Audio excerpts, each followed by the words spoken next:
Writing is a very solitary sort of profession, and to have a tribe and a community that understands the challenges we face and mentors who can guide, this was not available earlier. So it's so wonderful that NFDC and this Film Bazaar and the mentoring workshops that one was part of earlier this morning.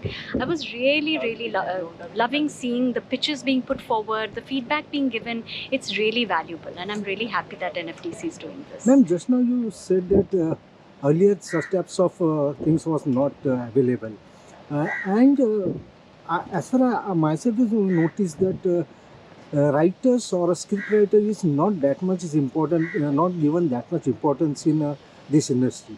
So did you feel this is the reason that's why the people are, I mean the writers not coming forward to write or script writers?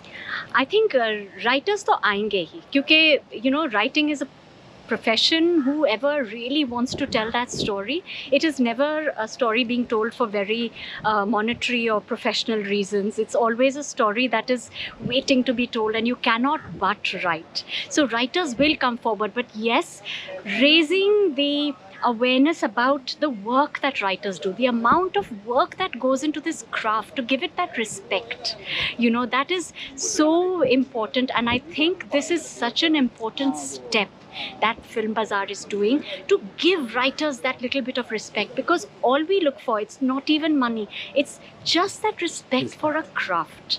And I think doing that is a first step in then making sure that it is something that we can support ourselves with, because we all have to also support our families and put food on the table. So it definitely needs to be taken cognizance of.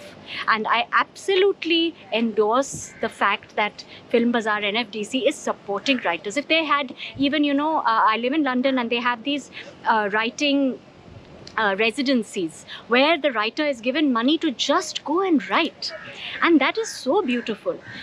I think in our country, I think Varun Grover had once said that हम रामायण महाभारत को याद रखते, but जिन्होंने इनको लिखी उनका नाम नहीं लेते.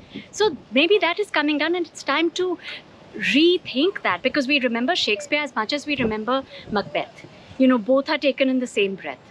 But the people who wrote these amazing epics in India need to also be remembered, and every writer today needs to feel like what I'm doing is worthy of respect. 10-15 साल पहले ये काम इस इंडस्ट्री में घुसने की कोशिश कर रहे थे, तो हम लोगों के लिए ऐसे कोई भी साधन नहीं थे. कहीं भी हम लोग ऐसे एक्सपीरियंस लोगों के साथ में, या जो लोग इंडस्ट्री में हैं उनको मिल पाएँ, ऐसा बहुत मुश्किल था.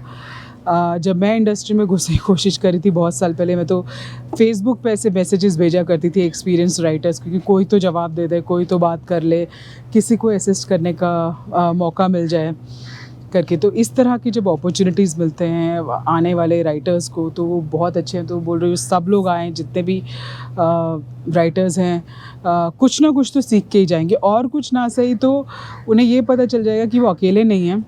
सबको ये मुश्किलों से गुजरना पड़ता है, किसी की भी जर्नी आसान नहीं रही है. एक मौका है जो लग जाता है, फिर आप आगे बढ़ जाते हैं, बट आसान किसी के लिए नहीं. और वो ही कई बार ना बहुत आपको सपोर्ट देता है कि ऐसे बहुत लोग हैं आपके जैसे. एक पूछना चाहूँगा कि ये जो फील्ड है स्क्रिप्ट राइटर या स्टोरी राइटिंग, ये देखा गया है कि बहुत कम लोग इसके पास आ रहे हैं.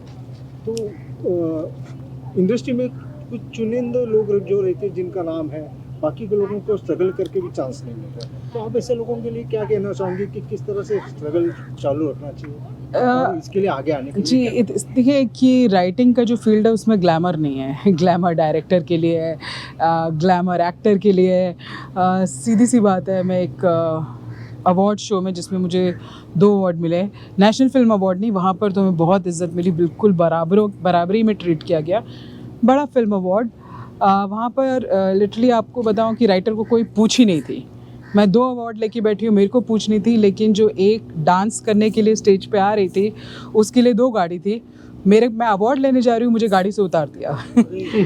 तो कि ये मैडम की गाड़ी है, मैडम की मेकअप आर्टिस्ट की गाड़ी है.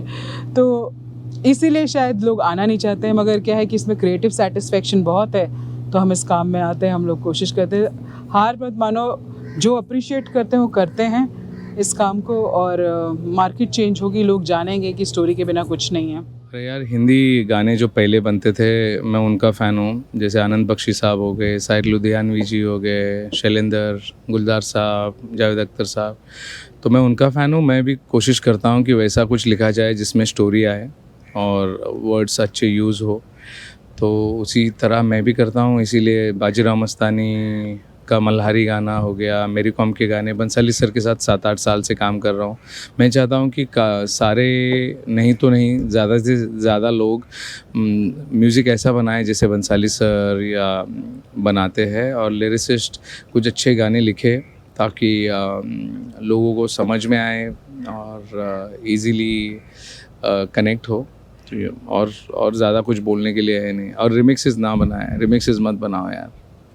सर, जिस तरह से देखा जा रहा है, आपने अभी बख्शी साहब का जिक्र किया, पुराने ज़माने का जिक्र किया, आज के ज़माने में वो जो चार्म था, पहले के सॉन्ग्स लिखने के जो स्टाइल था, अंदाज था, जो अपने आप में भिड़ जाती थी, लेकिन आज जो नहीं चल रहा है ऐसा क्यों? मतलब आपको क्या लग रहा है कि नई पीढ़ी पढ़ रही नहीं है, उनका ठीक से पढ़ना नहीं है, या ऑब्जर्वेशन कम हो रहा है? क्या हो रहा है जो सॉन्ग्स दिल में रहते नहीं है? पुराने ज़माने के 50-50 साल भी अभी गाने हमारे ध्यान में हैं। आप अगर हमको पूछेंगे तो हम फटाफट बता सकते हैं, लेकिन आज के ज़माने के गाने 2 महीने, 6 महीने, 2 साल बस, लाइफ कम है।